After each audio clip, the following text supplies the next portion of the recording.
ఎప్పుడో చిన్నప్పుడు నేర్చుకున్నటువంటి పద్యాలు ఇప్పటికీ కూడా ఆచరణ యోగ్యంగా ఉంటాయి. అది శతకకర్తల యొక్క గొప్పతనం.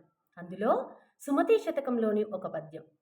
అక్కరకు రాణి చుట్టము మ్రొక్కిన వరమీని వేల్పు మోహరమున తానెక్కిన పారని గుర్రము గ్రక్కున విడవంగ వలయు గదరా సుమతి. నిజమే కదా!